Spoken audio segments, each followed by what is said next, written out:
Oh,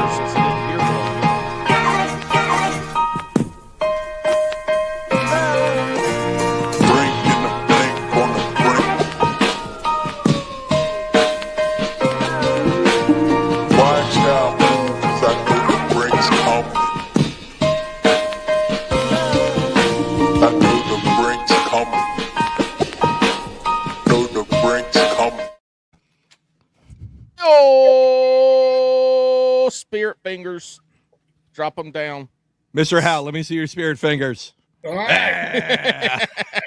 Mr. Hal don't got good spirit fingers because he actually catches fish. What's that? What? Fish, icky. Hey, everybody, it's Bass and Brews, your weekly distraction from high-quality podcasts. He's Paul, I'm Alex. We've got Mr. Hal here today. We'll get to him in a minute. First off, how'd you guys enjoy the Legacy episode? Like, just to be clear, that episode is one of my favorites. It's when we had, what? You know who it was? I don't remember what you posted. It was the Bigfoot episode when we had our boy Tell me, and I don't listen to this podcast. So well, but this is like in the future, right? Because technically it actually doesn't come out till tomorrow. Anyways, it was the Bigfoot episode. I hope you guys enjoyed it. I always thought that was a good one. And yeah, if you want to help support the show, head over to patreon.com/bassandbrews. Alex's favorite episode for this podcast is one about Big Feet. Yeah. Nothing to do with fishing at all. Nope. It's got Bigfoot in it. Paul made a Bigfoot researcher blush. Just, you know, if you hadn't listened to it before, it's a good one. But yeah, if you want to help support the show, patreon.com/bassandbrews, patreon.com/bassandbrews. It'll help us out. A little change in our pocket, help pay for streaming costs, some things like that. No change in our pocket. It strictly helps pay for the podcast. We're almost there. We're almost at break even. Yeah. Almost. So just so y'all know, if you do donate to the Patreon, it goes right back. No, it goes right back into the podcast. So it's 4 years. It's costed over four. It's costed a lot of money. It costs about $1,000 a year to run this little podcast. But it is what it is. It'll also give you access to Last Call with Alex and Paul, the Patreon exclusive live show. It's the monthly show. I won't say the first of the month. I will say that date has been sliding. It's summertime. Obviously, we had a Legacy episode last week. Even the Patreon got pushed a little bit, and that's just because it's summer. Everything goes back to normal once fall hits, but we've got people on vacations. Paul and I are on vacations. The June episode is really good. Amandy, the angry mail lady, came on. Told us about some sweaty upper chesticles, and it's a good time. So, again, you can head over to patreon.com/bassandbrews. Also, shoot me an email or get me on social if you'd like to be part of the Bass and Brews Discord server. We've what have we been talking about lately? Music? The book. What about the book? What about the book club? I don't have one yet. I'll have one. Everybody's just kind of wrapping up. So, again, I'm really excited that the Brewskis spoon plugging. Y'all need know to get how to read. Spoon plugging. No. That's a really expensive book. It is. It is. Real quick about the spoon plugging book. Of course, I've talked about spoon plugging for 4 years. Usually once every 2 months he talks about spoon plugging. But I found that book on eBay. It was like $56. Yeah. And I bought it. And my wife is like, what is this eBay charge for? I said, it's a book. And she said, you spent $56 on a book? I was like, yeah. I'm investing in our future, babe. No. Yeah, right. Anyway, she's like, "What? You couldn't get it on like Audible or whatever the hell the other Amazon or something?" I was like, "Honey, this book was written in like 1960 something. It's a collector's item, but it's got Buck Perry's signature in it." I'd like to hear the Buck Perry Audible audiobook of spoon plugging. Oh my God, that would be with AI, somebody could do that now. Right. Somebody could have Buck Perry read. I say we just do it. We just legally have your name changed to Buck Perry, and then you just read the book. We could call me Paul Perry, or Buck Paul Perry. Okay, and then I could read it. But what about Perry Buck? No, that's not. Anyway, now you're just being dumb. Yeah. We do have a guest on tonight that We do. probably he might have met Buck Perry. And this is not I'm not calling you old, Mr. Hal. I'm not calling you old, but I'm just saying that, you might be one of the people around here, North Carolina connections. You've been fishing for about as long, well, probably longer than Alex and I have been alive. So you might have bet. You ever met Buck Perry, Mr. Hal? No, I can't say I have on that one. But you know who Buck Perry is, though, with the spoon plugs, right? Yes. Uh-oh. See, Alex, everything was fine. Okay. Everything was fine until Alex signed on. And then somehow he's ruined the internet connection. Ruined The internet connection for us in North Carolina. Ruined. Okay. Well, anything else before I introduce our guest? Yeah. So again, hit me up on socials or bassandbrews@gmail.com. Also, a reminder, head over to Spotify. I'm going to have my favorite comment later, but head over to Spotify. You can leave a comment there on an episode, or head over to Apple Podcasts, leave a 5-star review, and then be as mean as fucking possible in the review, and we'll read them live. I think that's all I got, Paul. Okay, good. Look, these intros have been 6 minutes long with housekeeping. Yeah, Figure out. It'd go faster if you shut your mouth.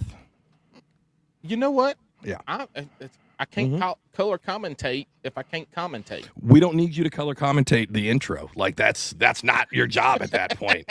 That's me trying to get the information out in a quick way, and then you got to keep interrupting with dumb shit. Hey, all I have to tell you is when you're not here and I do the introduction, it takes about 45 seconds to a minute. Anyways, go ahead, Paul. Tonight, I'm excited. We got a local legend to me on tonight. Hal Abshire. Mr. Hal. Lovingly. Alex, can I do this? Oh, now you don't like interruption. Now the interrupting's too much when Paul wants to talk. We call him Mr. Hal. And that's Hal, because I know there's some northerners and people that are listening to the Hal part, and they're like, what the hell is he saying? It ain't H-O-W, it's H-A-L, Mr. Hal. Mr. Hal, welcome to Bass and Brews. I'm excited. I'm so excited to have you on. How you doing tonight? Thank you, first of all, for having me on there. I appreciate you both, listening to some of my stories I might have today.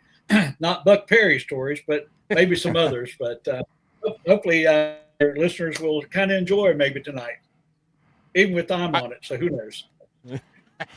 Well, look, I'll tell you what, you're going, it's going to blow. I gave Alex a little bit of rundown of who you were. I didn't want him to be too up to date into what you do. Mm-hmm. But one thing I did tell him is how many tournaments you fished, at least over the last handful of years. Yeah, that's insane amount. In a year. How many tournaments you fished, and it's kind of crazy. You and I were talking earlier, and you said you fished like 32 or 35 tournaments last year. Let's see. I think it was 33 the year before, and then I backed off, I think, to 27 or 28 tournaments last year. All right, I've got a question. He sent it to me, and just so we get full clarification, we should have had you do this beforehand in the green room. Mr. Hal, do you have multiple personalities, and are you just fishing these tournaments with your other personalities? So every time you go out fishing, you count it as a tournament? Is that how you got so many in there? I got twin brothers. So. But now, yeah, it's just, I was telling Paul earlier, I was asked why I fish so many, and I said, because I can. And I just believe in enjoying life. And I have such a passion for bass fishing. Not alone just tournament fishing, just bass fishing itself. And I think it just goes deeper and deeper into my tournament fishing. And I love it, So, kind of live for it. So right now I've been 45 years tournament fishing. He has officially been fishing longer than Alex and I both have been alive. I'm sorry. No. I did not realize this until one of my partners asked me how long, and he looked at me, he says, oh my God, I wasn't even born yet. I said, no, you weren't even thought about this. Yeah. For sure. Well, listen, Mr. Howell, we have And you I on the show didn't even- because we're going to get a tax write-off for letting the senior citizens be on an episode. So, That's it. That's it. Hey, Mr. Howell, sponsors you for this segment. How about that? hey, Mr. Howell, do me a favor. Go back to your settings and go back to that video. And when you click on it and go to that camera resolution, go select low def, the lowest one there on the bottom, and then X out. See if that'll clear up some of that. we have some live but troubleshooting. Alex, just literally this was not a problem until you signed on, Alex. I got you. Well, I think it's because we're doing local recordings for some reason. So I didn't. You started the thing. I understand. We were just talking about StreamYard, the system that we use, changed a bunch of things. So Can we go to settings? Settings? Yep. Settings, the camera, and then go over under your picture, camera resolution, and select low definition. Got it. much better. Oh, there we go. Yeah. You're still ugly as all hell, Mr. Hal, but we see you clearly. That stash is good, all right? Dude, that stash, listen, if you people can't, if you're an audio listener, you got to switch over because Mr. Hal's making me feel something with this mustache. It is a good mustache. It looks like Mr. Hal should be on Tombstone. That's what I was thinking. That. Tombstone, Yes. exactly. He has not in the real Tombstone, not the fake Kevin Costner. That was still a really good Tombstone. one. I'll be It your was really Huckleberry. No, different. That's the real Tombstone. Oh, With okay, Val yeah. Kilmer. Oh, yeah. Same movie. Yeah, Gotcha. Yeah. No, it's not the same. Oh my god, Alex, you're terrible. You were only like 10 when that movie came out. So, Mr. Hal, you've been fishing 45 years.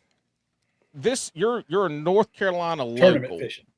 Right. Tournament fishing. Jeez. You've been fishing probably as long as my damn parents been alive. Mr. Hal could be your daddy. And that's just tournament fishing. So that's crazy. Yeah. What was tournament fishing like 45 years ago? So let me do some quick math. That would have been 1980. that's correct. What was tournament fishing like in 1980? I've always said I wish I knew back then what I know now. I mean, in all sincerity, for what we started, I tell these guys now, I carry tape with me, surveyor's tape, and mark a tree because there was a stump down here. And if I saw there was a big stump or a pile here, I'd mark it the other side because some guys would say, hey, there's something over there. Well, I knew it was way over here, but I lined it up. We would do stuff like that. I've seen places where, when I first started, it was a 10 fish limit in a tournament or just 10 fish limits. And you'd fill a 10 fish limit up. When Harris opened up, I would guarantee my co-anglers that we would both have a limit by 9 o'clock each tournament. And that was my goal, was to set up by 9 o'clock, there'd be 20 fish in the live wells. And they were. And it was so much more fish, but we were not where we are today as far as the knowledge, and the electronics, everything that's out there, the rods, the reels, the line, everything is so much better. And you learned each year, but it was amazing. You had so much fish and you didn't have the ton of bass fishermen like you do nowadays too. Probably didn't. You probably didn't have as many pleasure boaters out there either. No. And if you did, it wasn't, big wake boats or anything like that. There was the Nautiques and stuff like that with skiing. But other than that, you didn't have a lot of that. Did you still have the mounts so you could still do your forward-facing sonar back then? Or? Hey, I learned on a flasher. I had a Bass Cat. Bass Cat actually come with a flasher in the center console. And what was his name? Flash. But hey, there you go. that was scared to fish, right? Exactly.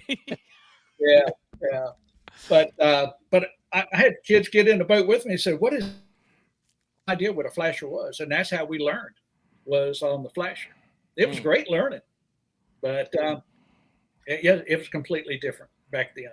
So flasher, paper maps, and then probably taking a jig or a Carolina rig to find brush piles or rocks or stuff like that, huh? I have taken, at the end of my boat, I think then I had like an 18.5-foot Stratus. And I would take my line and hold it at the end of the boat, go to the other end of the boat and mark it with a magic marker. There's 18.5 foot. And I knew the fish were down in that area.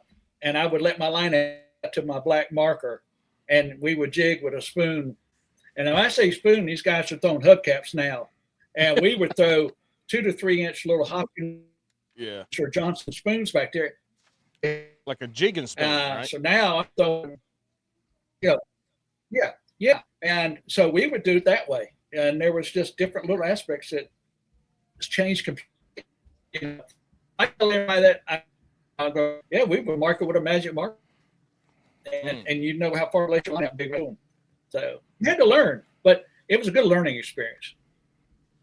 Did you ever use the paper graphs? I've never seen one, but I've heard stories of the ones that they would. You use those too. I've heard they were something like they were from sonar, like a sonar paper graph. Yeah, I heard they were harder to use than any technology we got now. They were. I didn't like them at all, but I got it because that was the thing to get, and you could take the paper off and then study it too a little bit. But I thought the neatest thing that ever come out was when like Hummingbird showed a little red fish. It's actually showing a design of a fish. And we thought, oh my God, look at this. There's fish down there. And they would show a little cartoon figure of a fish and everything. Yeah. We just thought that was the greatest thing. So I don't know if y'all are old enough to remember that. So yeah. I fished with the black and white graphs back in the day, 2D. And you could see your humps, and you could see your brush piles down there. But it's just like 2D now. Not much has changed from it except for the colors.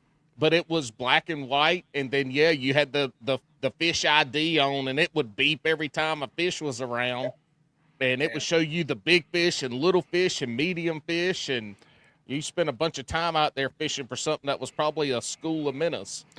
Hal, it's funny that you mentioned the paper, that you had to pay paper sonar, like the readout for it, and hated it, because my grandfather had that on. We had this like little like cuddy cabin for like the Puget Sound, right? And what happens is he hated that thing. My grandmother would yell at him to use it. And finally, it'd start printing out paper. And I'd be like, are we using that? And he'd be like, no, we're just out of toilet paper. So he would just use that to wipe his ass. He hated that thing so much. And me as a kid, I thought it was cool. I was like, he got rid of that one quick when he sunk the whole boat. So he got rid of it and the whole boat. So I sold mine to a bait and tackle guy. He thought that was the greatest thing. I said, oh, man, you can sell this thing, make some money. I just got rid of it. That's all I did. It was terrible. So, this thing's so good, man. I got to upgrade, man. Here, you take this one. I'm going to get the new one. And it sounds like I'm done. Exactly right. Exactly. Well, so speaking of somebody who started with a flasher, and now we've got forward facing sonar. Are you running side scan, down imaging, 360 forward facing? You got that on your boats now? I do. I have I use Lowrance products, not sponsored by them. I use Lowrance, and Lowrance is easy for me to use, and I need easy. So and I think I would tell anybody, Chevy, Ford, Dodge, it's whatever you feel comfortable with, and that's the biggest thing. And the best thing you can do is take a young person with you and let them teach you. And I can only be so smart, and young are really, really knowing how to do this because they're growing up with it. And where we did, we played outside instead of on computers. So, and these kids are learning this at an early age, high school, college, and they're jumping right into the pros, stuff like that. So, yeah. Go ahead. Do you guys think that that's why Randy Blockett hates forward facing, is he can't get a young person to hang out with him long enough? Oh gosh. It probably could be. Like, do you think that Randy's at the boat ramp going, "Hey, I've got some hard candies, boys. You want to come jump on my boat, have a Werther's original, and play with my electronics?" But you know what's unique about Randy? He's laughing all the way to the bank. Yeah, no shit. Yeah, we say that all the damn time. That Randy. I used to say that about Ike and Ellie. Everybody just down Mike all the time about that. Yep. I said, if you're ever around Mike, he's like you and me talking right now. But when that red light comes on, he's a different person, and he's making money. So Randy at one time was a really big pro with BASS. He really was. And then he went FLW, and then all of a sudden, boom, his popularity wasn't there. And all of a sudden now he's making all these podcasts. He's making a lot of people mad, excited, and then, hey, what happened? His stats went way up. So everybody's talking about it. Mr. Howell, here's your chance on this platform to piss off as many people as possible. Go for it. I don't know what to say other than when that red light's on and you're talking, hey, all the way to the bank, baby. As my wife says, I've got a degree, and my degree is a BS degree, and it's helped me all along, and that's what I'll use to the end. So. Boom, you guys heard it here first. Mr. Howell said Strike King is full of shit. Their baits suck. I won't say that because they're too good. Randy sure enough found his little community doing, when he first started, like the first couple of years, it was baits, tips, tricks, a lot of education. Exactly. And then when he started going off on his little rants about technology and stuff, he just exploded. And you know what? He might not even believe. I think he does. I'm fairly certain. I have confirmation. He's got 7 forward-facing units on his boat. Everything Randy's saying is a lie. Him and Mike Long use forward-facing sonar all the time when they go out together. Oh, but that's not me saying that. That's Mr. Howell. That's Mr. Howell saying that, not me. Mr. Howell confirmed. Don't put words in Mr. Howell's mouth now. He texted it to me. Not with that other name. So, hey, no. Mr. Howell, back to the technology. When you got forward-facing sonar, was that a rough transition to be able to pick it up, or did you have a younger guy help you, or was it something that kind of came natural just because it sounds like you've been in tune with the technology coming up? You had flashers, you're using side scan and down imaging. Did you catch on to that pretty quick? And for everybody that doesn't know, Mr. Howell's a little bit older than us, so we're talking to somebody that has been fishing since before there were actually anything besides flashers where you couldn't even see a screen. There wasn't even water when Mr. Howell first started fishing. There wasn't even water. Pangea. Exactly. I've been fishing long enough. My first bass boat had captain chairs in it, and it was a tri-haul, and it was a pull rope 50 on it, and I had a 50 Mercury, and made the state finals with that thing. And did you have a trolling motor? Put a kill switch on it, and I had a trolling motor. Okay, and it was a bird trolling motor, and you don't even hear birds anymore.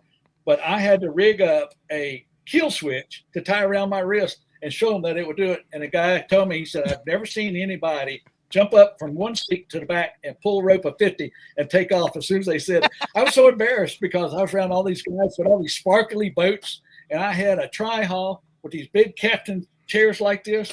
I thought, oh yeah, I got to get me a new boat. So when I made the state finals, I had a brand new Stratus, and I was proud. I was proud because that thing had sparkles on it and everything. So yeah, I was tickled to death. Oh, bass fishermen love sparkles. Oh yeah, let me tell you, that's what sells you. So, but yeah, it did come a little more natural because as you said, I've gone through all this, but if I fish with a younger guy that has been, more savvy in it, I learn from them. I learn from everybody that really gets in my bows a little more. And if they're looking at my screen and said, hey, you could do this a little better. And they'll say, can I get this, do this for you? I said, do it. And I want to learn from you. So I would tell anybody, especially as we get older, don't be so cocky that you think you're the best, because these kids are good coming up. They are, I'm a firm believer. They know, and I'm learning from them. I'm learning all the time. When you stop learning, you need to stop fishing. So that's the way I feel. And I'm learning all the time. You brought up a good point with this. I won't spend too long on it because there's a lot to go into. But people in bass and MLF now, there's a big thing going around about how the younger kids are competitive. Folks in their early mid-20s are competitive, or you got guys that are coming in their late 20s, early 30s who are competitive, where before it was an anomaly for somebody to be a rookie angler and come in and finish in the money. And it was about paying the dues, and fishermen, the professional bass anglers, hit their prime in their mid-30s. And now we're not seeing that. But when I was growing up, I'm 43 years old. When I was growing up, there was no high school fishing anywhere around me at all. I didn't even know not sure there was high school fishing at that point in time. When I was in college in the early 2000s, there was probably a couple handfuls of tournament fishing in college. But now you got these kids that are fishing Wednesday nighters, Thursday nighters. They're fishing the high school trail. They're fishing. They're running the boat and taking, instead of them fishing off the back with their daddy and the local trails, they're doing everything and daddy's in the back. I mean, these kids now are tournament fishing at a much younger age than ever before. So when they get to the point that they can get out there and run it, they're 20 years old. Shit, they've got 5-6 years of tournament fishing behind them and probably doing it 2, 3, 4 times a week. You're exactly right. And a lot of them, you said it right about their daddies, bar none. I mean, not everyone can afford it, but there's some parents that are just shooting a mortgage out just to get their kids a brand new big boat. Mm-hmm. First of all, I'm not going to get a kid a new boat. They're going to get a used boat if they're going to get one at all, and learn from that. But they're going to be in my boat learning from me. I'm not going to throw them out in a boat. But they're learning it. I mean, these kids are backing up trucks. Their guys are letting these kids out. They'll hop on that trolling motor. They know what to do. They're out there. They're fishing hard just like we are. So that's a learning curve. They've come a long way. You're said right. 5-6 years experience before they even get on the water out by themselves. Yeah. Mr. Howell, you've seen a lot of changes, a lot of improvements over gear in the last 45 years. Gear that you fished with 45 years ago, you still got the pistol grip. You still got rods and reels and combos that you started tournament fishing with 45 years ago? I picked out a couple I was going to start fishing with just to throw some people off and everything. What's unique about the pistol grip is you take a spinner bait and you can flip a spinner bait up under trees, up under boat docks with that pistol grip better than I can with the long handle back behind it and everything. But I had told some people that used to make all my clothing for me, my shirts and everything out of Tennessee, I said, I'm going to go retro this year. I'm going to do a couple of the old shirts and a couple of the old hats and everything. And I haven't done it yet. So you be on the lookout for that. I'm going to do that. You can't do it on the summertime. On my social media. Yeah. You can't do it in the summertime, though, because you will fry. And we used to. There were cotton shirts, but the company I'm talking about was Pro Wear One. And they told me how much threads was in each emblem that I had on my shirts and everything. So you can imagine with all the threading that was on them, hot cotton shirts and everything. Oh yeah. It was a ticket back then. Mr. Hal, I remember seeing the old pictures of some of these Bassmaster guys. Did you ever wear the jumpsuit? Like the full coveralls with some spot. You did? That's what we need to bring back. I have a dummy in my shop that a store gave me, and I've got the whole outfit on him. Oh, but shit. What I'm going to do is, and I told my wife, I said, you got to help me with this. I'm going to put my jumpsuit on. Well, I call him Fred. So I'm going to put it on Fred just for display. And look, people hadn't seen the jumpsuits, but we sewed all the patches on and everything back then. And someone sewed your name. I wrote my name, and someone sewed your name into it. So yeah, I got two of them. One's a you need to bring blue, that. The other one's a khaki color. You need to bring that back, Mr. Hal. You need to go out there with pistol grips, the coveralls on. Leave the top one a little unzipped, right? A little bit of chest hair showing out of there, and you need to show down further than that too. Oh, all right. Now we're getting lewd. Mr. Hal, this is a family show.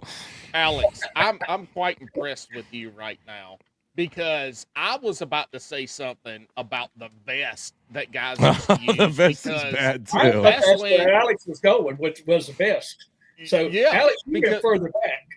Yes, so that's why I'm impressed, because I didn't even think about the jumpsuits, because the vests are funny, because that's what, one of the stories of Ike coming up was he had his own little vest that he sewed patches onto, and apparently behind his back, or maybe to his face, I don't know, they nicknamed him Patches for a little while.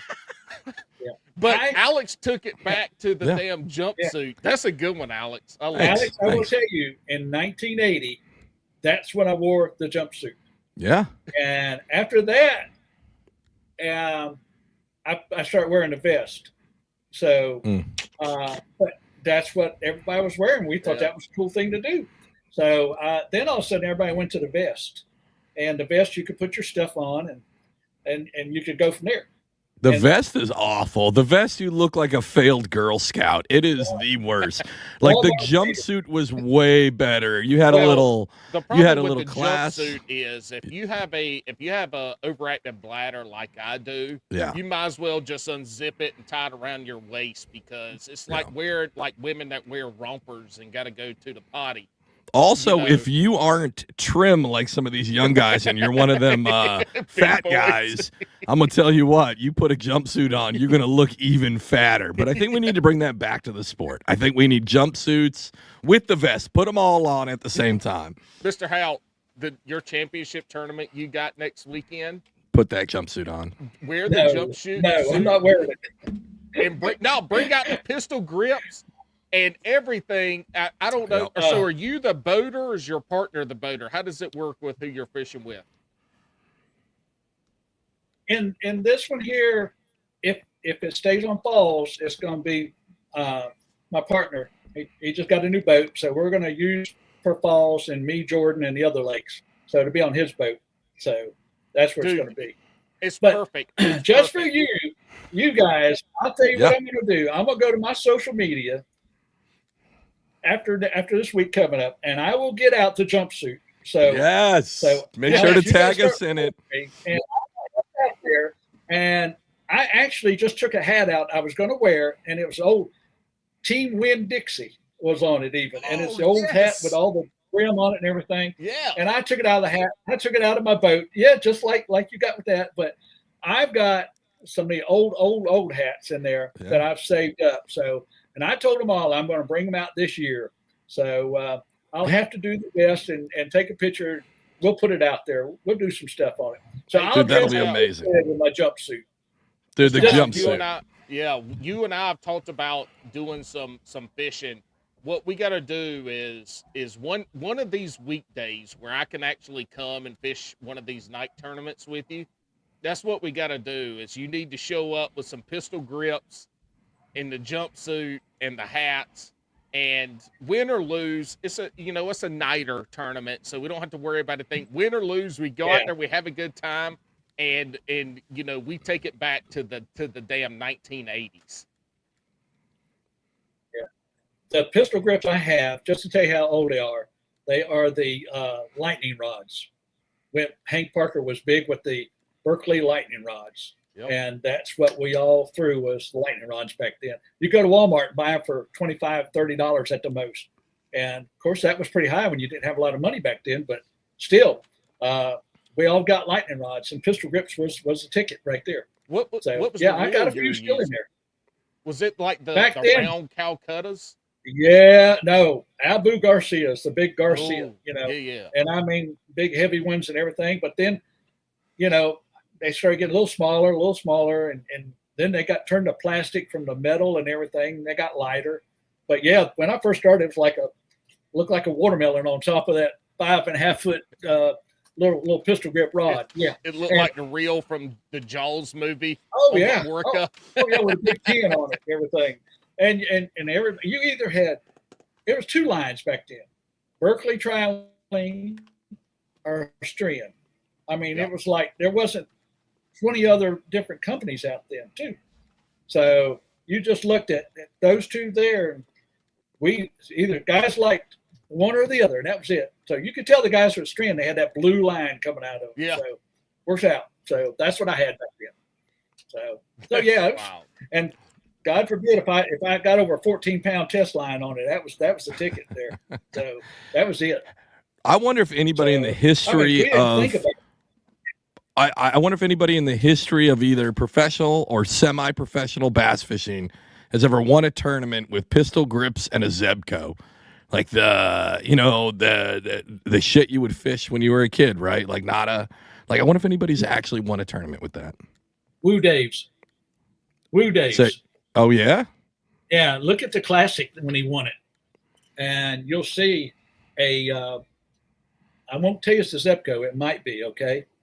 But the same style. In Chicago, when he went out there in Illinois, if you'll look what he's got in his hand, and he'll either have a bandline shirt on with 10,000 patches on it, or either his vest, and you will see a pistol grip, and you will see a Zebco looking reel, if that's what it is. Huh.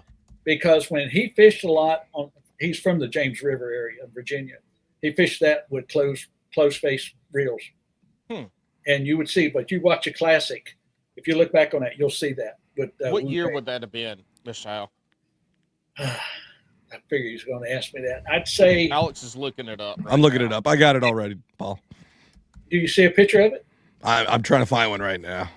What year was it, Alex? Your mom. Whoa. Yep. Easy. It was actually 2000. It wasn't even that long ago. It wasn't that long ago. Holy shit. I was going to say late 90s.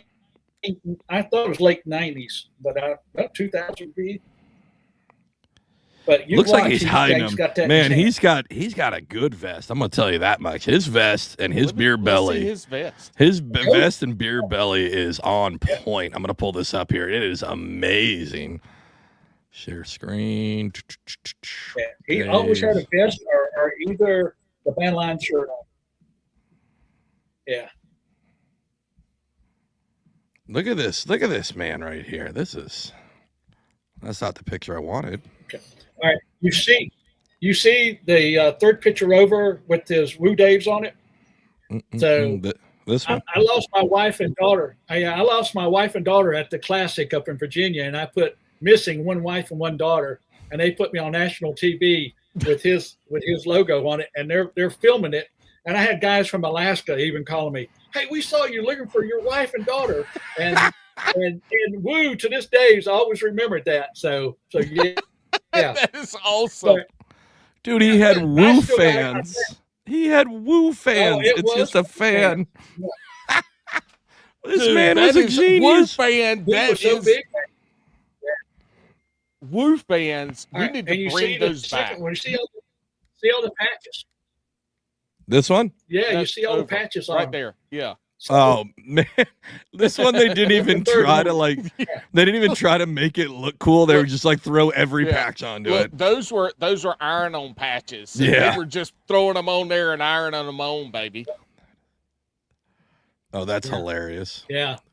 What a name too. Woo. My daughter Days. actually won him. Yeah, my daughter won him $3,000 for leaving his name in a hat on the stage at Lake Norman in the bass tournament. BASS really? tournament, and his name was the last one between him and David Fritz, and Patty, his wife, was standing behind us, and whoever name she left in a hat was going to get $3,000, and she won him $3,000 just for leaving his name. That's when Bass used to give stuff away big time.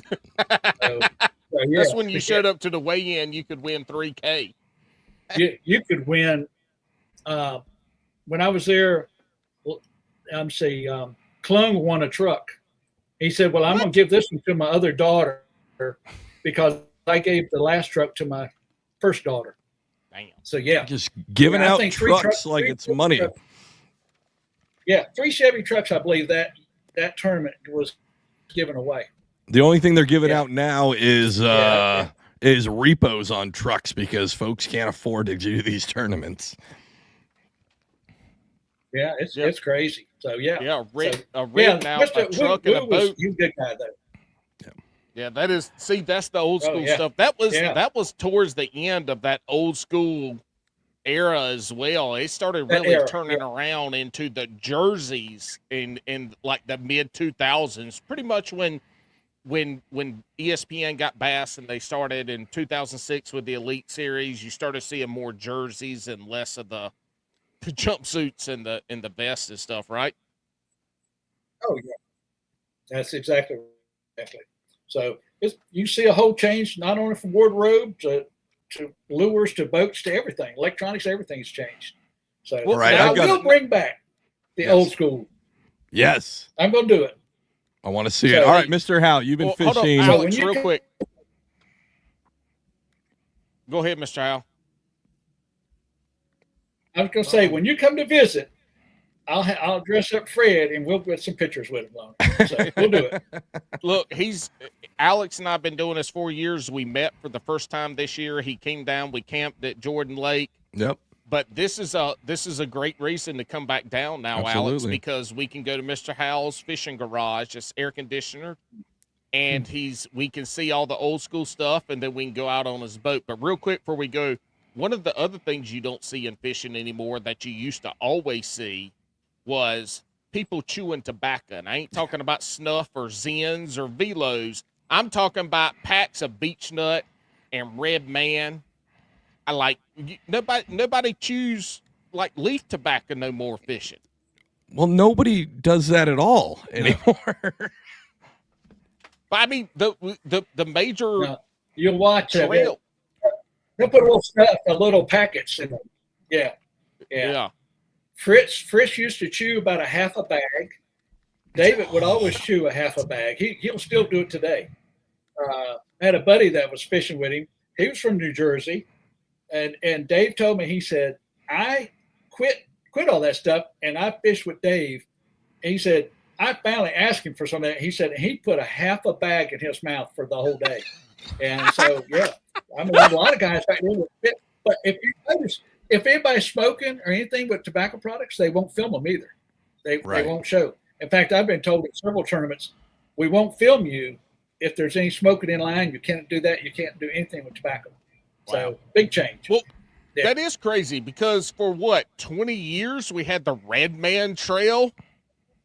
Exactly. I mean, Red Man. This was the chewing tobacco Red Man Trail for at least 20 years, probably longer than that. I got a poster with the old Red Man Trail, so you'll have to see that. See, I dig all that. And I dig all that old stuff. My grandfather that I mentioned earlier, he didn't bass fish. I grew up trout fishing, salmon fishing, saltwater, right? But he had this shed on his house, and it was like his fishing shed. And he had all this just very vintage fishing stuff. And when he moved to Alaska, he had to get rid of it. And I was like a snotty, shitty teenager. And I was like, I don't want any of that stuff. Just throw it away, which is like the worst thing ever. Because he had really cool, you mentioned a poster. He had the whole line of it full of naked pinup ladies holding giant king salmons. And that would have been great for me to pass down to my girls now. Well, maybe not my girls, but you know what I mean? It would have been great. This is a part, it could have gone on here. Girls. Yeah. Hey, girls, you've turned 12 years old. We're going to hang the posters that I had up when I was 12 years old. It's granddaddies. These were granddaddies. Yeah, well, but I mean, a lot of that stuff's lost now. Oh yeah. I'll tell you what I did. So when I'm dead and gone, when my daughter and her husband and them come in and cleans out my shop, I'm gonna make them have a conscience, because I put, if you're working on an engine and you have the little paper tags with the string on it, parts little tag, I put on exactly why I had that on my wall and what it's from. So I told him, I said, you're going to have a conscience when you throw my crap away, what you call as crap. Yeah. I want you to have a conscience and see why I say this. And so that's why I've done. Mr. Howe, you might want to update those tags. And what you do with those tags, you just put one number of the inheritance account number on each tag. And they've got to collect them all, and that's the only way. They got to bring in everything with the tags. Yeah. I got a better idea. What you do is you take, in every tag, you write something about your children that this reminds you of. Oh, there you go. I bought this because I don't know your daughter's name, but I bought this because Amy was 2 years old when I caught a fish on this lure, and she was on the boat with me. She's like, something. Yeah, but she's like, it's a beer can. It's a beer can. What does this mean? It's a pop top. It's a pop top too. I had too many of these when me and your mommy made you. Now, here's the bad thing is, when your buddies call your wife up and say, hey, look, are you going to have a yard sale while Hal's gone to a tournament? If you are, let us know. Or, hey, if something happens to him, let me be first in line. And she says, well, I'll sell them all for 50 cents a piece. And they're all like, get rid of him now, So we hear this all the time. They're slowly poisoning Mr. Howe. Yeah. Look, yeah, people come to Mr. Howe's fishing barn, and they're taking pictures of everything, and they're already getting ready. They're already getting ready for when he kicks the bucket out there on Jordan Lake 25 years from now when he's 95. That's exactly. Well, the biggest thing anybody's going to want, and I know you're probably going to make fun of this in the name of it, but we call it the meat stick, and that one there, I hope I'm married with it. I'm not mature enough. Mr. Howell, I'm pretty sure you're going to be buried with your meat stick. I don't think anybody's going to take that one off. That's Let me see what that looks like. Let me Google meat stick real quick. I'm just joking. I don't know if you want to put that on there, but that's my flipping stick. So my flipping stick has been named that. So only because the guy I was fishing with told me, he said, pull out and let's flip on these bushes right here. And we won a big championship up on Carr Lake with it. So wait, you cut out. You were on a boat. You were on a boat, and a guy said, whip out your meat stick? Yeah, that's what he called it, because he knew I had that big flipping stick, and we was in such tight cover you couldn't hardly throw. So that's what it's called. So everybody I am not mature enough. I know what's coming from it. So look. That's a good see, Mr. Howell, if y'all had YouTube back then, you would have been famous. If you would have pulled, your partner said, pull out the meat stick, and you pulled out the meat stick and caught a tournament winning bass. He can still do it. Yes. He can still do it. He still got it. He's got the meat stick. Right. So that's something to come up to. So we'll do that. Listen, exactly. You get in that jumpsuit, you whip out your meat stick, you catch a hog on it in tight cover, and you put that thing on YouTube, you'll go famous. Mr. Howe, you've been around. I mean, we've kind of established here, you've been around since before bass, right? You've been around since, I don't know, some kind of old fish. You've seen lures come in and out of fashion. You've seen things be productive, not productive. After all these years, 45 years of tournament fishing, what is your top 3 baits of all time? Wow. I'll give you a color, first of all. Okay. The red shad worm. The red shad worm. Lost. I've always heard, like, when different companies have made it, they will never do away with that color. So nowhere where you are, the red shad worm will always be a number one color for them companies. And I've seen that from so many people in the industry. I'd say, the just a plain worm, it has done so much damage, more than what. And everybody nowadays, we're all throwing creature baits, and a lot of people are just forgetting about a ribbon-tailed worm or something. You know, old culprit, old culprit worm. Yep. And you know, I throw Deep Creek plastics, and there's so many different versions of the worms and everything, and lizards and everything. So the red shad worm, I would tell you, would be the number one group on mine. You know, and the crankbait, the square bill. I think everybody goes with the deep cranks now, and I love them too. But I think the square bill, back in the day, even when I started, was the Bagley's Killer B2s. They were awesome, and there was more of the round with coffin type bill. Yeah, weren't they balsa? Weren't the Bagley's that bait there balsa? was just a balsa. That's exactly what they were, balsa wood, and they were just fantastic.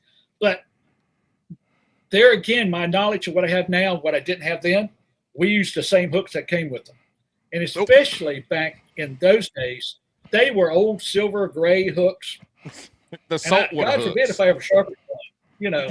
So now, you know, I'm with Daiichi and X-Point hooks, and Daiichi sends me all these hooks for all my cranks. I change everything, and I put death traps on them, or I put on the front. I'll put a what they call a bleeding bait hook to make it look like it's actually bleeding on the front. So I put the red colored hook on the front and just a regular hook on the back. But back then, we just used old gray hooks that come with it. So there's a big difference in that. But that and a spinnerbait. I think spinnerbait would be my top three. And why I like the spinnerbait, even back then when Strike King was making them, when it was on another guy, they had a big old diamond shapes on them and everything. But you could literally, what we liked about spinnerbaits is you could see the fish come up and get them. You know, you can see them attack it a lot of times, and that's what I love. I could get it through brush, I could get it around the trees, and I think a spinnerbait was an awesome bait to have. So those three, I would tell you, the worm and the crankbait, not just any. The balsa wood, like you said, you know, Paul, it was the balsa wood just was so different than just this plastic that they have now. So yeah. I'm surprised because North Carolina anglers were known for jig fishing.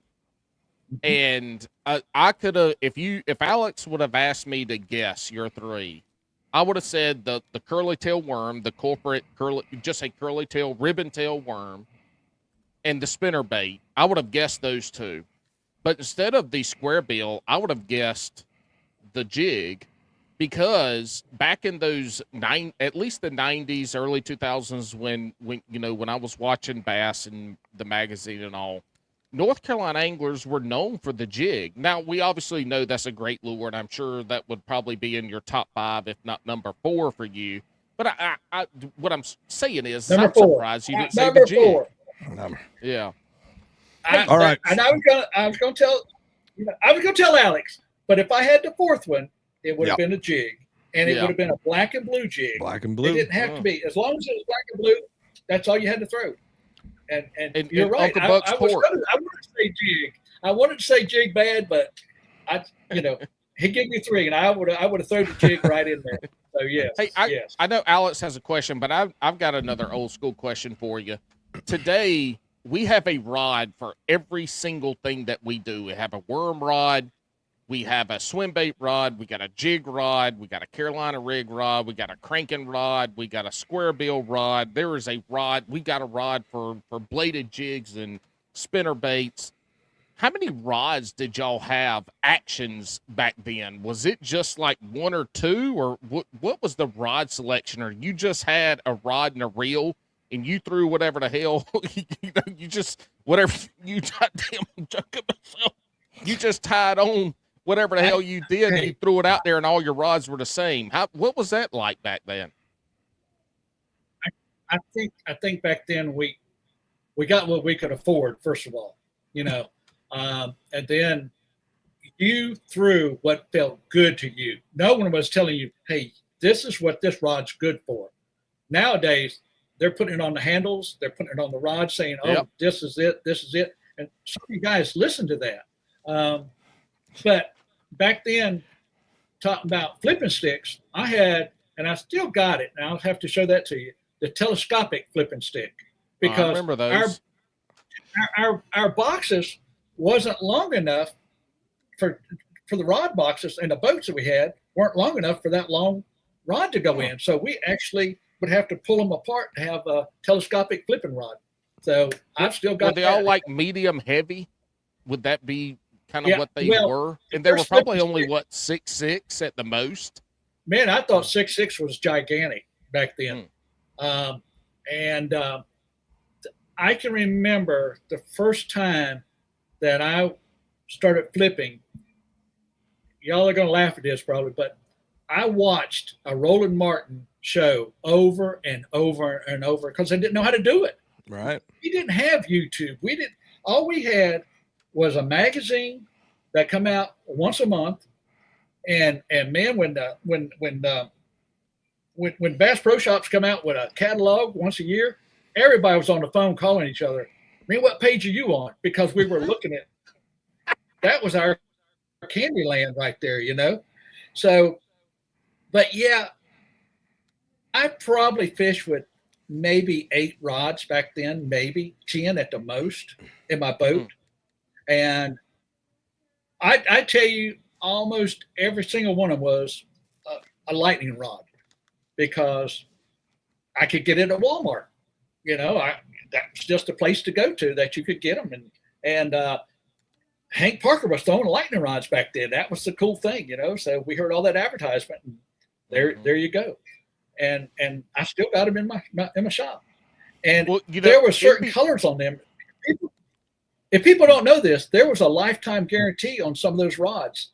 And I didn't know it was like if it was a bumblebee color. They had told me a long time ago. Of course, they don't make them no more, but it was something to do. I would still be I want my new one. This one finally broke. Look, I did, and that's why I found out they don't make them no more, Al. Mr. Howell's the reason why Lightning Rod did away with the whole series. Yeah, with the warranty. Yeah. So not the warranty. They said, "The hell with these lightning rods." No. Mr. Howell's killing us. But hey, could you imagine taking a 7.2 or a 7.5 rod with a pistol grip? Your wrist would be wore out. Yeah. I've got some old rods that my uncle used, and they were the Lew's with the big Lew's speed with the reels on, the old ones, and they look like pool sticks. In fact, my first flipping deal that I did, I was telling you about, I actually I borrowed somebody's flipping stick that they got, and they didn't know how to use it, and I didn't know what to do, but I come out there with over 17 pounds later and won the tournament with it, and had no clue what I was doing. Listen, everybody out there, if you don't know how to handle your meat stick, give it to your friend. He'll handle your meat stick and show you what to do with it. There you go. But look, eight rods back then, 30 rods are in my boat now. Right. So, yeah. I mean, everything's, I'm on a kayak and I carry way too many, let alone if I had a boat. All right. So you've seen, we mentioned all these years. You've also seen kind of the fads throughout these years, right? And you've seen the ones that have come out to be like, you know, these are legit. But what are your top 2 just ridiculous fishing fads that you've seen in these 45 years? Are we going to talk about the helicopter lure? The helicopter lure is a classic. I had the helicopter lures. I had them. Oh, I had a buddy win a tournament on High Rock, and he begged me not to tell anybody what he caught it on. He was so embarrassed. But that was a big one right there. Gosh, what would be another one? That was a big fad. Oh man, now you're really getting me to think now. Fishing kayaks. I would say, all in all, the helicopter lure was probably the worst. But the worst. Another one, Rolling what? He went straight to the bank laughing about it. I mean, yes, he did. He made a ton of money off of it. he made a ton of money off of it. So how about that with one there all just these? real.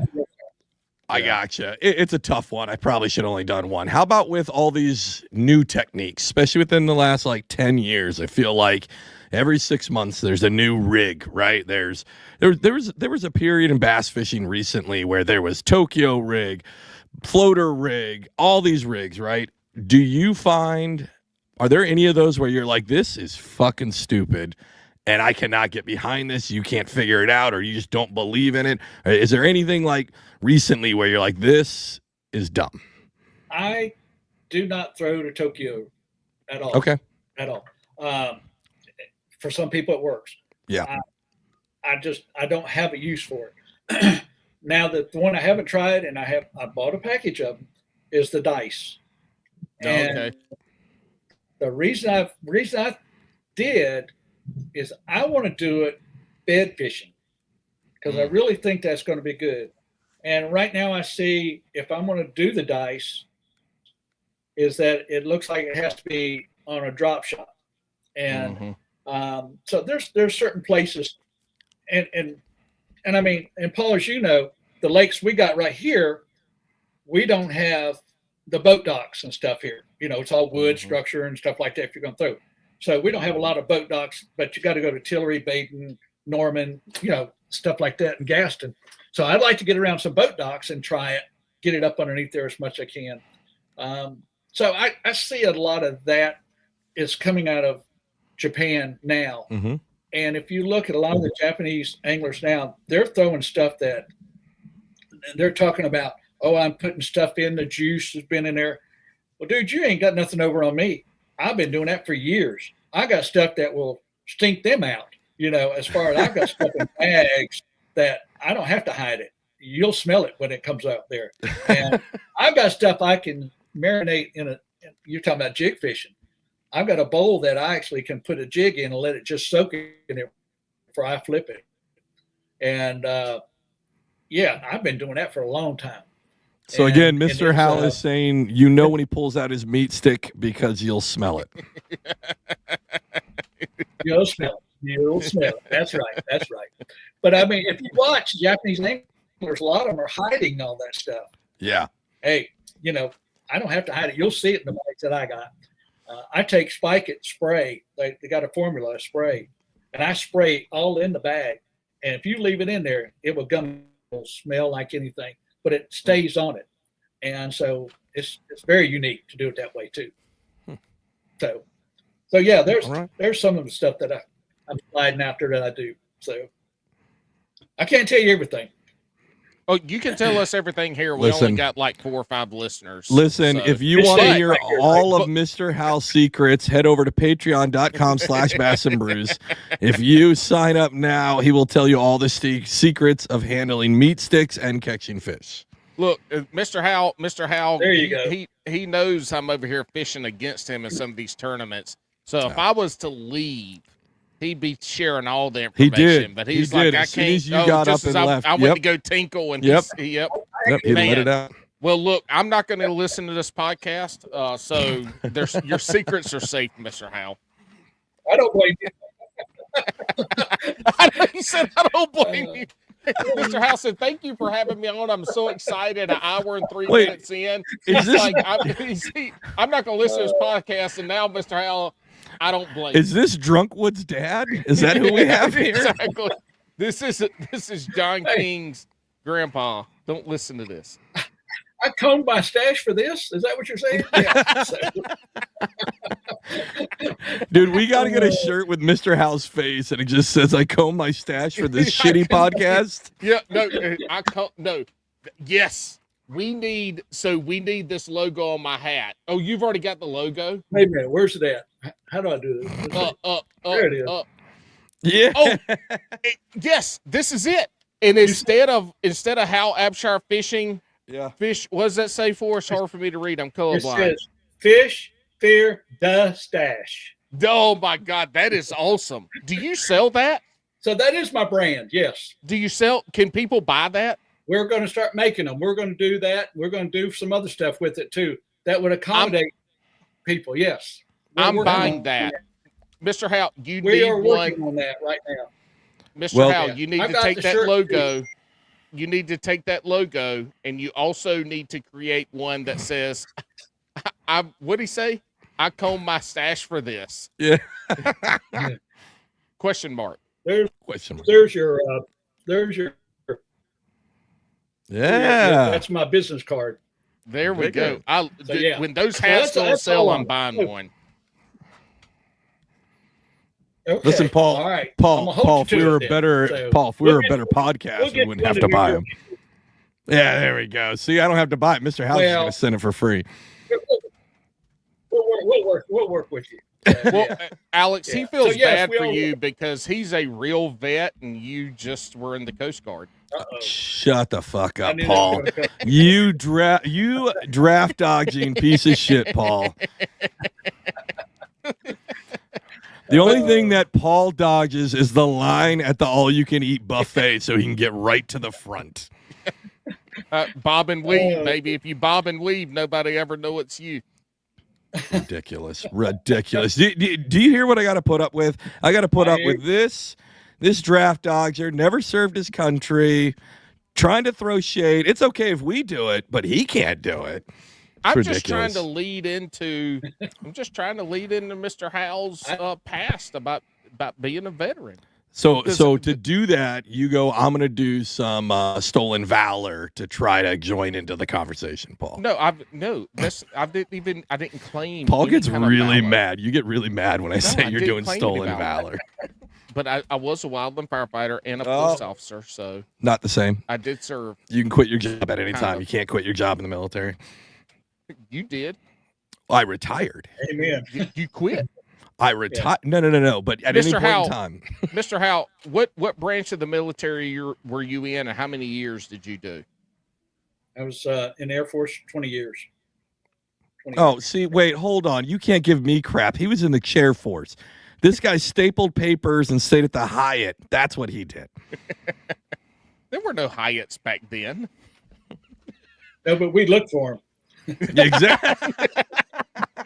Look, I will tell you, all of my buddies was in the Army. I went in the Air Force, and they go to the field, and then I would go what hotel I was going to stay at. And one time I was going temporary duty. We called TDY. My wife goes, I said, I don't know whether to take my tennis racket or my racquetball racket. She got so mad at me because she said, you're going to be gone for how long? And you're worried about what to take? I said, well, yeah, you just got to make sure what you're taking. So yeah, I've heard all the Air Force jokes around. But when it comes to covering people's butt and planes are flying in to get you out and get you in, yep. Hey, one thing about we can all make fun of each other, but there's a time that we are all brothers and sisters because we protect each other no matter what. Absolutely. Like I said, I can make fun of you. Paul can't because he's stolen valor. Didn't steal anything. What'd you do in the Air Force, Mr. Howe? I've seen that so many places. I was with what they call aerospace ground equipment. It's all the ground power for the aircraft. So wherever the aircraft was, I was going with it. So all the GP units and everything. So wherever they were, we had to be there. So I was with the 130 units out of Polk. And so we traveled everywhere where 82nd went, where 82nd went with us. And so it was around the world. So, and then I was in Iceland chasing Russians out of the airspace there with the F4s back in the day. So that was my break from fishing from 81 to 82. So, but, I all I did was live and dream about fishing back home. Mm-hmm. And so I would get Bass Magazine over there. And all I could think of was I was going to come back and fish when I got back. And I joined a club and they didn't want to expand it. And I said, forget this. I'm going to make a club. And I did, and we become one of the biggest clubs in North Carolina. So you started a club in the early mid 80s. It sounds like 83. 80. So early 80s. You started wasn't born a club. Yet. Yep. You also and it's have still it going today. What insane. Club is that? Yeah, it's the Carolina Bassers, Harnett County. Okay, and it's still going today. That's crazy. Yeah, I've been away from it for a long time, but at one time, I remember pulling up to High Rock, and everybody said, "What big trail is this? And they said, it's a club. They said, are you kidding? We thought it was like FLW coming in. And we had 77 members. Damn. Yeah. So, yeah, That's it was lot. huge. Yeah. Holy shit. Plus, then we started the kids. We had the kids in it as well, and they competed against each other. So we had the first kids federation for North Carolina as well. So yeah, I was real proud of that. That was a good deal. So Mr. Howell, you know a ton of the old school guys. You know a lot of people in the fishing world. You do a ton of tournaments, as we've already covered. Did you ever try to make it to Bass or FLW? Was that ever a dream of yours to try to get into? Or it was when I retired. I thought that's what I was going to do, and my wife brought me back to reality.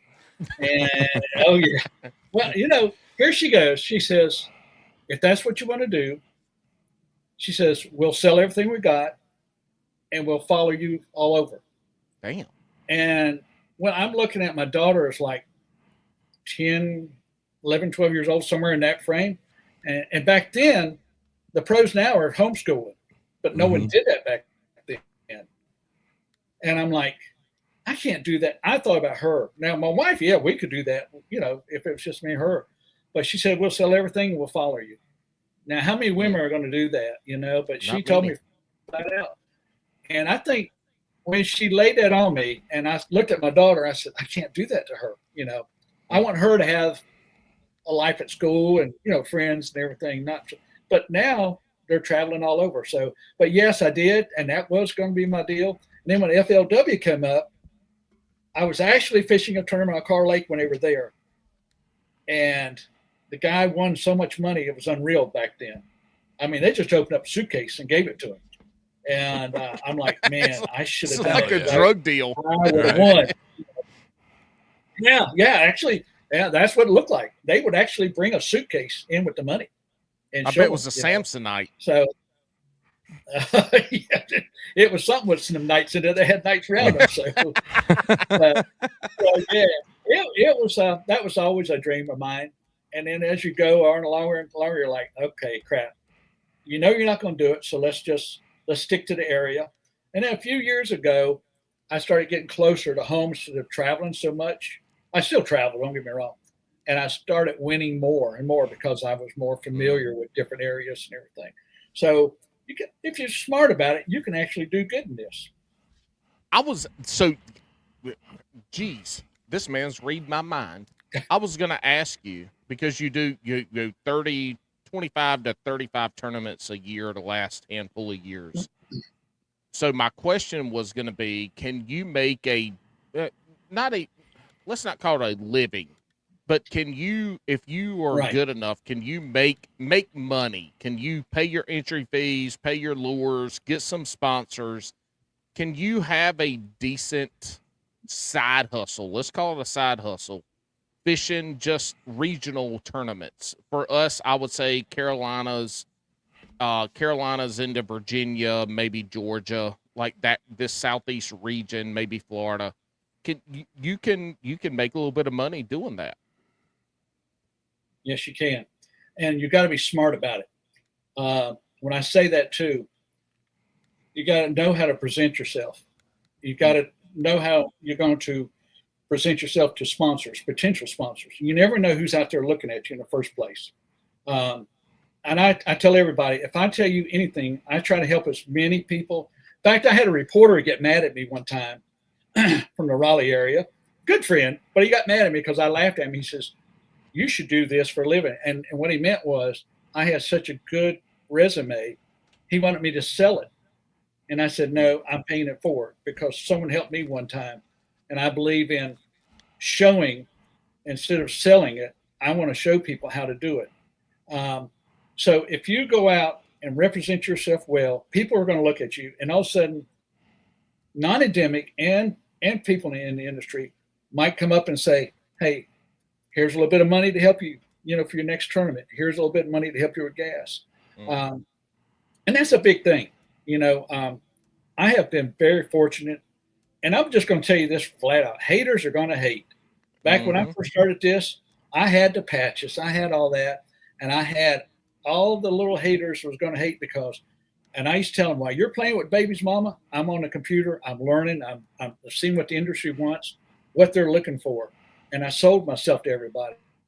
You had to have the best BS degree out there to get ahead of everybody else.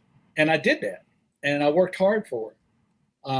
Right now I have 12 sponsors, you know, and hey, I've can had we get like from 2 of shoe those? Sponsors. We'll take 2. Can we get like 2 of your sponsors? We'll just take them over. Yeah, sure. Perfect. But I mean, the sponsorships come with as you're doing it. But yes, you can. You know, I look at people just wants to look at the fishing industry. I look at the non-endemic. Look at Joe's Pizza down the road. You'd be surprised how much they'll help you. But it's the way you approach them too. But the biggest thing I can tell you, and I tell everyone, don't ever forget where you come from. And if you do that, you'll go a long way. But these guys that start doing good and their head gets so big, you know, I hate that. I hate seeing that. So, and I've seen it. We've got the divas in this sport, you know, pros and non-pros. So I hate it. So. Oh yeah, the Paul. local, Paul's a diva. No, yeah, Paul's a diva. I don't have any sponsors. There's no yeah, way but you I'm always show up late, and then you're like, "I'm the actual talent." No, that's you're to the diva. podcast. To the podcast. When it's tournament day, I'm one of the first people at the damn ramp. Yeah. Like they ain't no diva. I want to get the best parking spot, or if I'm kayak fishing, I want to be able to get my shit in the water and get out of the way. Or if I'm fishing our little local team trails that I fish against Mr. Hal in, I want to get there because I don't have a boat. And so all the single parking spots are up at the top. I want to get there and get all my stuff ready. So when the guy gets there, I can throw it in the boat. We can get in. And then, you know, hopefully he gets there early enough that he gets a good parking spot instead of the last tournament we fished at Ledge Rock.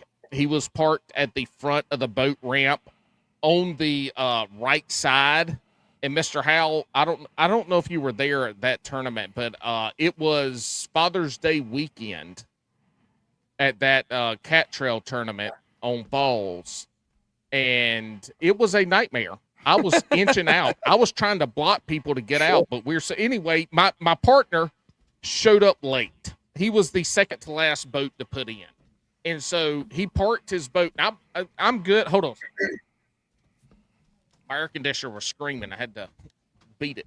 But anyway, it's the boat ramp on tournament day can be an absolute nightmare. And I'm a good driver. I'm a good backer. But it's in his truck, his boat. I'm worried about everybody else's shit around me. Like I do this once a month. Like it was rough. It was rough. And then you got all the jack knuckles over there. Jack rolling Knuckles, around that's a good name. They pull beside you, and their wheel bearings going. Oh yeah. It's just it's just a different game. But anyway, I don't even know how I got off on this side tangent. It's stupid. But I'm not a diva. I show up at the ramp early. I get there early. I don't know if I answered your question enough, but yes, you can make good money off of it. I'm not going to say you're going to make a living off of it, but as long as you got a good wife making money, you're okay. That's what I look at it. So I'm retired twice. My wife is still working, and that's what I tell everybody. So I'm good to go. So, and she gives me an allowance, and I love it. So we'll go with it. So. Well, look, when you're winning half of the tournaments, or when you're in the money of half of the tournaments you're in, and then you get that win or two out of the year, or you're in the top 3 out of the year.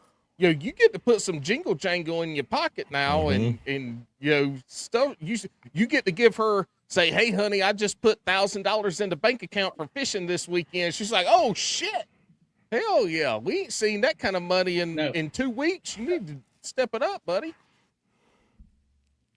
No, mine goes, hey, you got that check? Let me go ahead and get your deposit ready. Let's go ahead, put it in the bank now.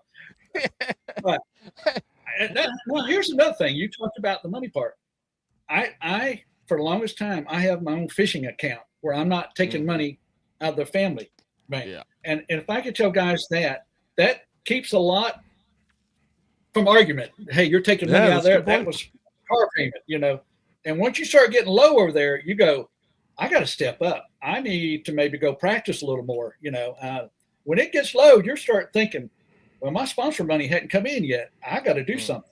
So that's a good idea. That's a good idea to have a separate deal for that. That might make some of these people be less degenerates about it. I like it. Not only that, when you have that separate account like that, and I'm not sure if Mr. Howell has it set up like that, but if you're bringing in some money and you're spending the money, you create a LLC.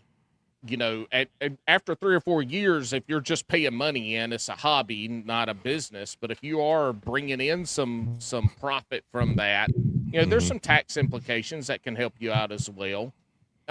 Especially if you have sponsors. And that's one of the things, Michelle, when you and I have talked, every time we talk, you're like, oh, I'm doing stuff for my sponsors. I'm doing stuff for my sponsors.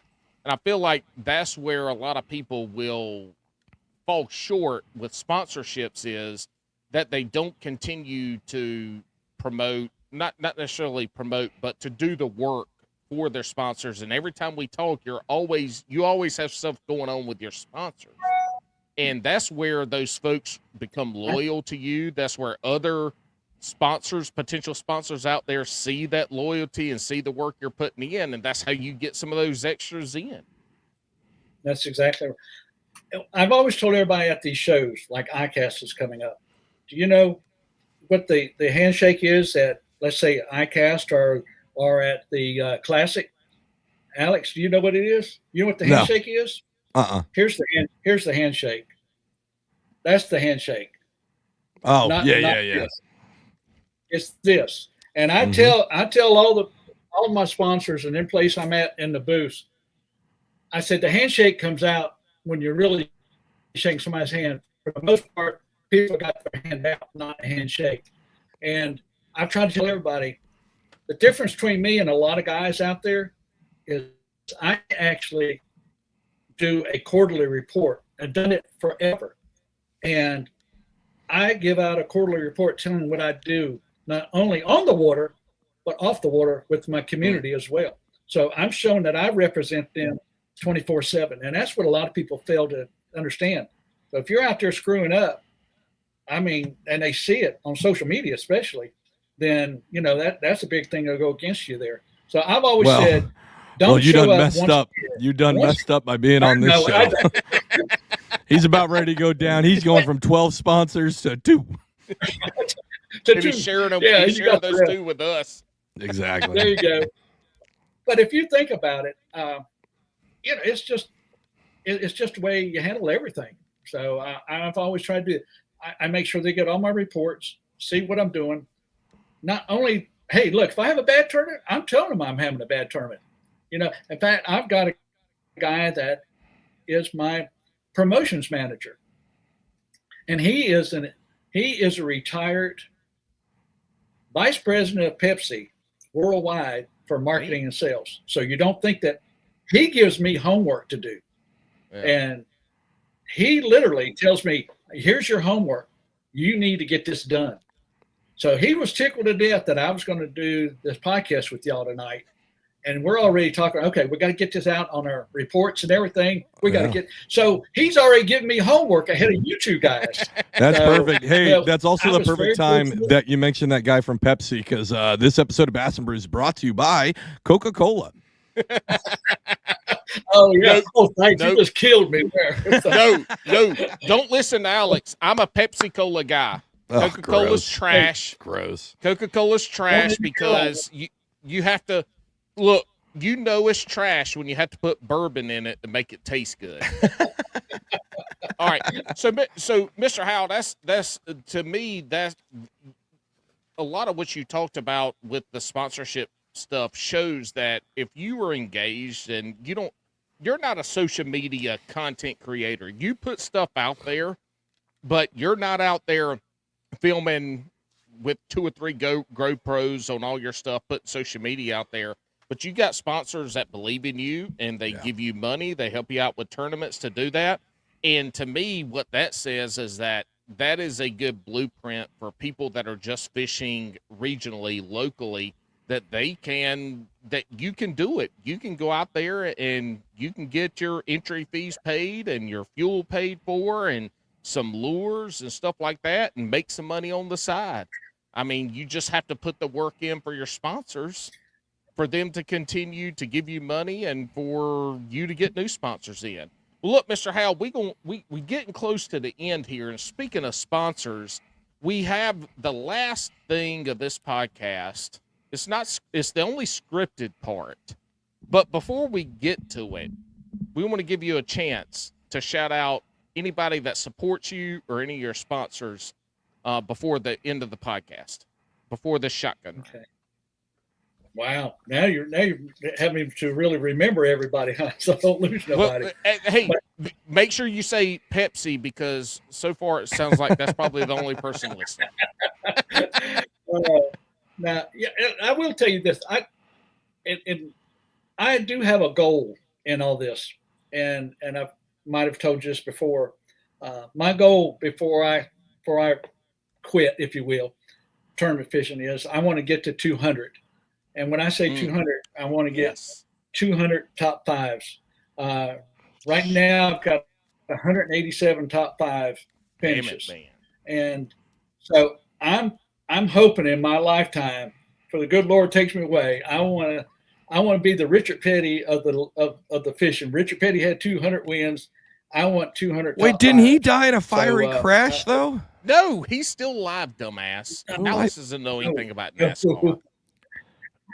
Oh goodness, but yeah, that's one of my goals right there is to get to 200. So, but Wait, I'm looking for a partner, Mr. Howell, so I can help you get there. I'll give you all the credit. I don't need any. It's gonna cost double the fuel to drive his fat butt around. Do I sit on the back of the pack and paddle hard? Is that what you're exactly? Saying? Exactly. Oh, but yeah, I've been with and Alex, you'll understand this as well. I met up with a company called Flying Fisherman Sunglasses. They were supporting some troops over in Desert Storm, and all I did was I wrote and thanked the lady who was doing that for Flying Fisherman Sunglasses. They're out of Florida Keys. But I thanked her for supporting Desert Storm back then and the troops there. And so we got talking more and more. Next thing you know, she says, well, you're tournament fishing. How would you like to start with our brand? And so ever since Desert Storm in the beginning, I have been with that company. And they support me 100%. That's awesome. Flying fisherman, but I mean, it's just great sunglasses. Just have a hat, but it's headgear, clothing, everything, and they support me like that.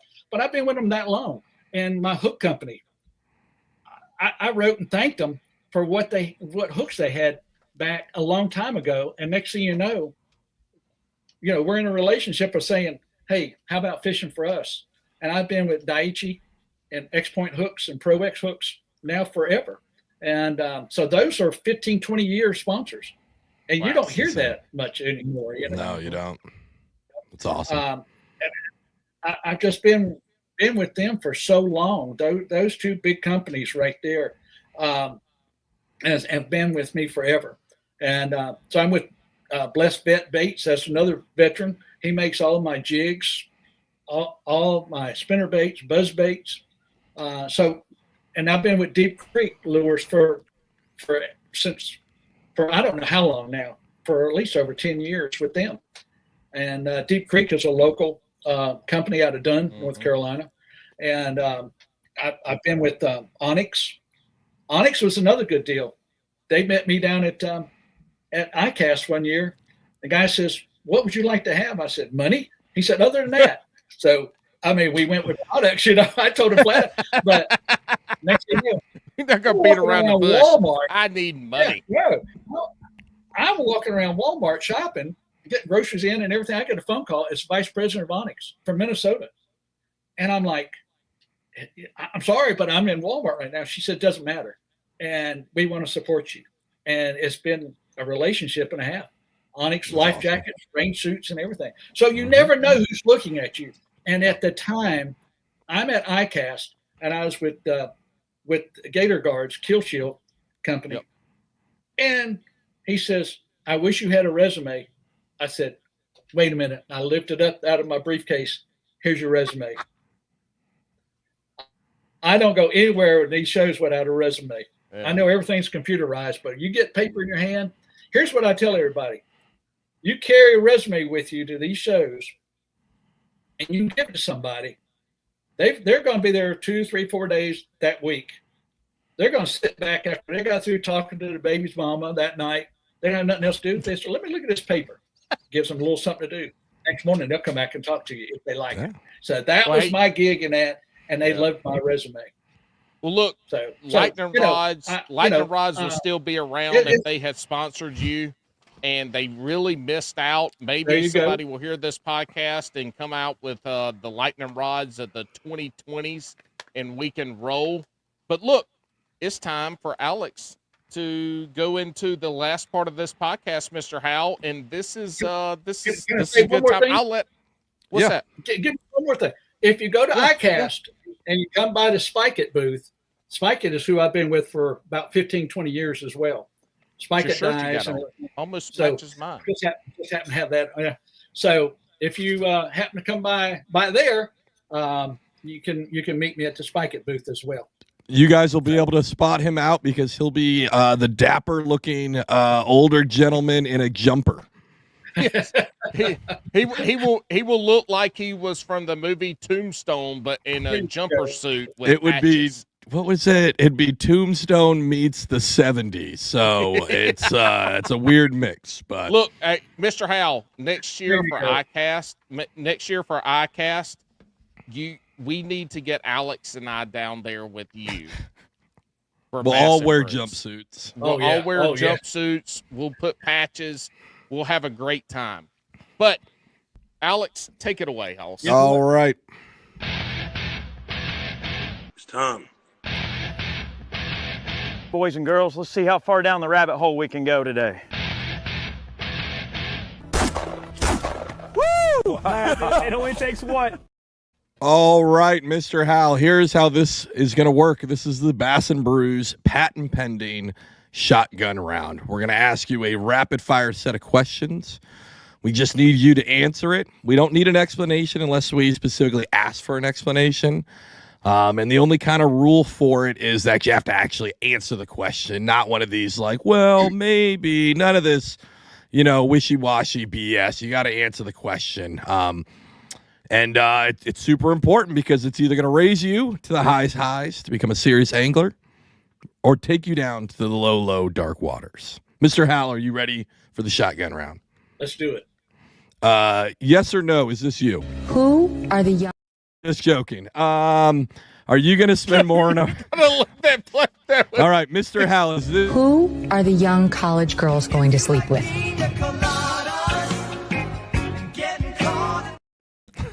That's me. That's it. He went Alex, with it. why did you wait so long? This was perfect. That was awesome. I forgot about it. This is it. I've been loading it up. Mr. Howell. But he should have had a stash, though. See? I know. That's the problem. If he had a stash, we might have issues. Hey, Wolf of Walmart. Mr. Howell. As the we need Mr. Howell pina colada guy. As the pina colada guy.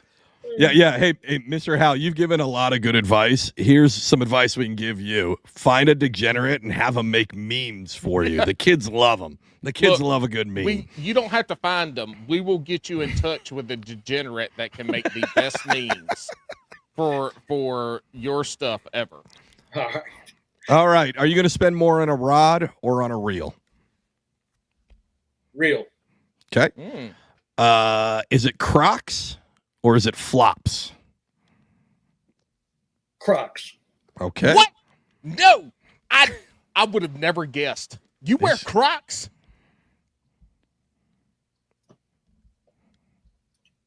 I had Crocs as a sponsor for a long time, and I still got Crocs in plastic bags. There it is. My man. Hey, I've had 3 shoe companies sponsor me. So my feet were sponsored by Crocs for a long time. And I actually had it on the side of my boat. My feet are sponsored by Crocs and had the alligator sitting there with my feet. That's awesome. That is That's pretty freaking rad. awesome. So, yeah. Hell yeah. All right, Mr. Hal, you're on your Plus, way. my Crocs has a mustache. That's awesome. All right, Mr. Hal, you're on the way for a day of fishing. When you're in the car, is it slow jams or is it hype music? It is classic rock. Okay, so like Nirvana, Pearl Jam. No. No. I go 60s, 70s. Allman Brothers, 80s, CCR, Leonard Skinner. Okay. Allman Brothers, big time. Hell All right, yeah. all right, all Yes. right. Yes. Hey, so if you're gonna go out fishing for, Hey, let me throw ZZ Top in there. I'm sorry, ZZ Top. Okay. I just Okay. saw them, so I got to say ZZ. I could tell with the mustache that ZZ Top was gonna be in there. The facial hair. All right, you're gonna go fishing for 5 hours. Do you want 5 2-pounders or 1 7-pounder? 1 7-pounder. Yeah. All right. I figured that. What do you pick, Wacky or Texas? Texas. Right away. I could have guessed that. Yep. Yep. Old school, baby, 1980s. We already talked about the curly tail worm, ribbon tail. There we go. All right. Pineapple on pizza, yes or no? Absolutely no. Oof. Look, this North Carolina boy right here. Mm. We ain't put no That's pineapple, good. no fruit on It's pizza, good. baby. It's good. Mushroom. Go ahead. Mushrooms are good. Go ahead, Paul. You can ask the next one. I don't know which one is it. Jeez, Alex. We Mr. forget- Hal. Oh no, I got it. Hey, Mr. Al, you ever eaten beaver? No. No. We got him with it, Paul. You got him with it. I mean, he is from North Carolina. There's plenty around here. There is. Hold on. Yeah. Mr. Hal, I'm from South Carolina, not too far. Mr. Hal's he's an hour from where I grew up. There is no reason why you hadn't had beaver, especially being in the barbecue capital of the world, in my opinion, the Carolinas. I've probably been around the world that I have been. I've probably eaten stuff that's probably could meow and bark. So beaver could have been in there too. So who knows? So All right. I ate some stuff off the streets there in the desert that I had no clue, but all I knew is I had a stick up, so it was good. So yeah, there's no telling. Hey, look, that's I ain't never had no beaver with a stick in it, but might have to try that next time. All right. Usually run Mr. over first, right? All right, Mr. Hal, every great angler loves a good sandwich. What are your top 3 sandwich proteins? Peanut butter and jelly. Great. Perfect. Has Love to it. be. Love it. And if you really want to throw some good stuff on it, is put honey on it and Yeah. then close it up good. Honey is very good on it. The other, ham and cheese with mustard. Okay. Don't put mayonnaise on it because I don't want to get sick. I tell everybody that. And, those are really my 2 main things. No, we Unless gotta have 3, you Mr. stop at Hal. fast Gotta have foods in the 3. morning. Well, I'm getting to that. Get you a sorry. bacon, egg, and cheese biscuit. There we go. Get you a bacon, egg, and cheese biscuit, one for breakfast, and put the other in the cooler, and you got that. There That's you go. perfect. There's I your like 2 to right leave there. mine out. I like to leave mine out so the heat really gets to it. So I have an excuse to get off the water early when I'm losing in the tournament. It's because I'm pooping my pants due to food poisoning. Hey, Yeah, there is you it is it Bojangles biscuit or is it the God? Just ate there this morning. I'm having a brain Of course you fart. did. Jeez, what? You know what? I Hardee's? just no. Hardee's Well, is Hardee's. I mean Hardee's. that is old school there, but no. Never mind. Don't even worry. Perfect. I'm having a brain fart. Hey, Normally- Mr. Hal. Normally it's Hardee's because that's what's open going on to the lakes. Right. There you go. Okay. Hey, Mr. Hal, you knocked off your homework. You knocked out a podcast. Yeah. All right. Yeah. All right, Now, hang out for a minute. Hold on. Good luck writing that summary for your marketing guy. He's like, there was a fat guy and a really scratchy voice short guy. Yeah. You don't want to listen to it. And they asked me about eating beaver. All right, everybody. Mr. Hal, hang out for a minute. The rest of you, enjoy the rest of your week. Have the week you deserve. Don't be assholes. Go fishing, unlike Alex and I. Thank you, guys.